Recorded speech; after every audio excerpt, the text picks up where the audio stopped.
Quiero comenzar esta reflexión situándonos en el momento crítico en la historia en el cual nos encontramos. Desde el uso destructivo de la ciencia y la tecnología para fines militares, en particular para la elaboración de armas de destrucción masiva, nucleares y biológicas. Con gran elocuencia literaria, Gabriel García Márquez, en aquel texto aterrador y deslumbrante, El cataclismo de Damocles, describe la magnitud de la amenaza en la década de los 80, fruto de las armas nucleares. Y solamente tenemos que recordar lo acontecido en Hiroshima, Nagasaki y Chernobyl para darnos cuenta de la magnitud que representan en términos de una amenaza directa a la vida en este planeta ese tipo de armas, fruto directamente de la aplicación de ciencia y tecnología como fuerzas de producción según la consideración de Marx.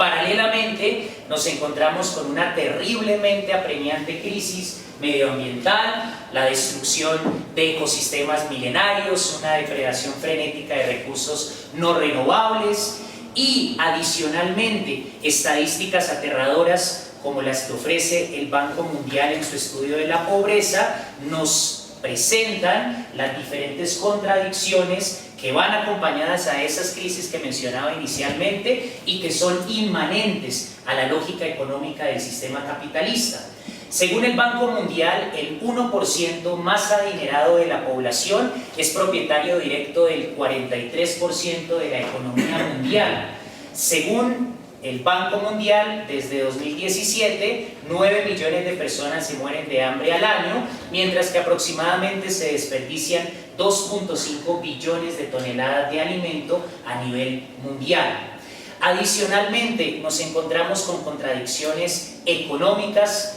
que Marx va a describir con su teoría del valor trabajo y más tarde las voy a mencionar en detalle conectándolas a algunas categorías importantes que aparecen en el Capital. Nos encontramos, por ejemplo, con la producción de alimentos química y genéticamente modificados que está causando una grave crisis en materia de salud, los efectos de la ingeniería genética que emplean compañías como Monsanto, la producción de alimentos con todo tipo de sustancias químicas desastrosas en el impacto que tienen en el cuerpo humano. Paralelamente, fenómenos como la obsolescencia programada, que Marx alcanza a predecir cuando asegura que el valor de cambio impera sobre el valor de uso, es decir, en el capitalismo es más importante maximizar las ganancias, generar ciclos de consumo y en un segundo plano está la satisfacción de las necesidades básicas de las personas. De tal manera que esa lógica de que el valor de cambio prime por encima del valor de uso tiene impactos desastrosos en la industria de los medicamentos.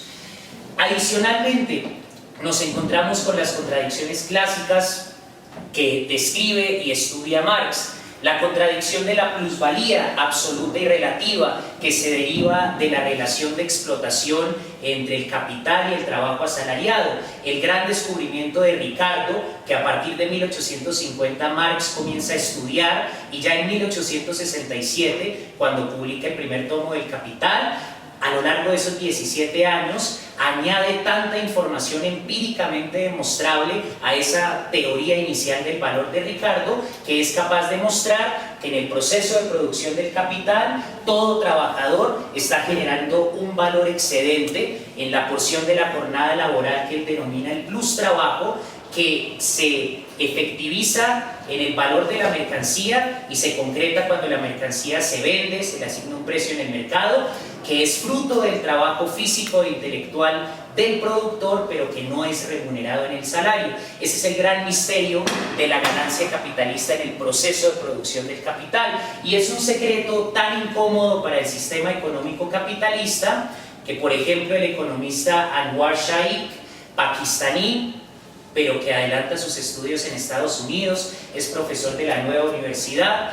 Anwar Shaikh asegura que la teoría económica ortodoxa, que se basa únicamente en el mecanismo del mercado, deliberadamente eclipsa lo que sucede en el momento de la producción del capital, porque ahí se encuentra la base económica de la explotación. Y esa relación capital-trabajo asalariado no se limita únicamente al contexto del siglo XIX. Es muy importante, y este va a ser el mensaje principal que me gustaría transmitir. Las categorías de Marx no se estancan en el siglo XIX. Marx no está hablando solamente del trabajador que representa Chaplin en la película Los tiempos modernos, que es un trabajador físicamente moviendo unas tuercas mecánicamente, sino que en la teoría de Marx, cuando comienza en el primer tomo del Capital a hablar del valor de uso y del valor de cambio, al introducir el concepto del trabajo abstracto, Marx hace la aclaración de que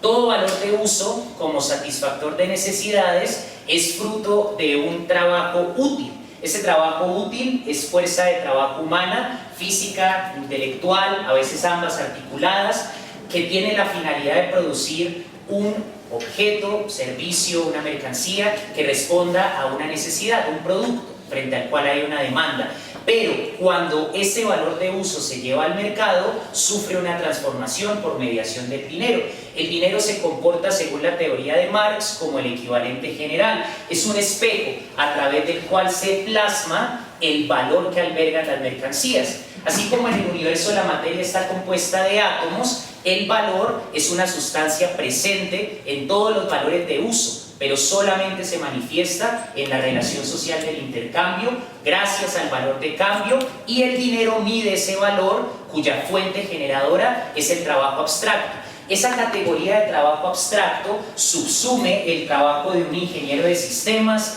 en una compañía como Apple o Microsoft, el trabajo de un niño en una mina de sal en el Congo, que es una realidad actualmente para los posmodernos que piensan que el trabajo físico ya no existe en la actualidad, en las maquilas donde hay millones de obreros trabajando muchísimo más que 8 horas al día y en condiciones de explotación semejantes, si no peores en algunos aspectos que en el siglo XIX, y subsume todos los trabajos, no importa su naturaleza, no importa la mercancía que produzcan, porque mercancía no es solamente la ropa, los alimentos, los medicamentos, los valores de uso tangibles, sino que mercancías son valores de uso también, como películas, como series, como libros, lo que Marx decía que son los valores de uso que responden a la necesidad de fantasía en el ser humano. Entonces,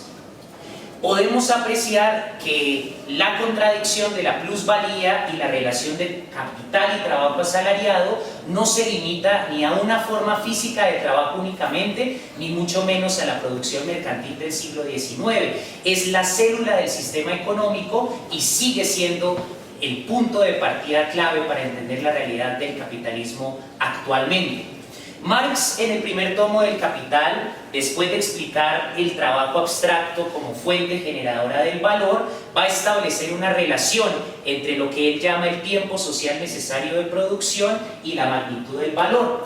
Y va a agregar un tercer elemento a esa consideración, la capacidad productiva del trabajo. Marx dice, conforme aumenta el desarrollo de la ciencia y de la tecnología y la capacidad productiva del trabajo va aumentando, el tiempo social necesario de producción disminuye. Por lo tanto, disminuye el valor, porque hay una relación entre tiempo y valor directamente proporcional. Eso implica que el margen de plusvalía que se extrae del proceso de producción de mercancías disminuye también. Y aquí vale la pena hacer una aclaración muy importante. Marx distingue dos tipos de plusvalía. La plusvalía absoluta se produce cuando se prolonga lo que Marx denomina la jornada laboral, que está constituida por dos momentos: el tiempo de trabajo necesario, que es aquella porción de la jornada laboral en donde el productor reproduce la magnitud de valor que se le da en el salario o reproduce el valor de la mercancía trabajo necesario para su reproducción, y el plus trabajo, que es aquella jornada a partir de la cual el productor genera un valor excedente. Entonces, la plusvalía absoluta implica incrementar la jornada laboral, aumentar las horas de trabajo. Y la plusvalía relativa implica no aumentar la totalidad de la jornada laboral, sino reducir la duración del tiempo de trabajo necesario y de esa manera extraer un plusvalor relativo. Por lo tanto, en el capitalismo actual ha habido ese cambio de la plusvalía absoluta a la plusvalía relativa, pero la relación fundamental se mantiene.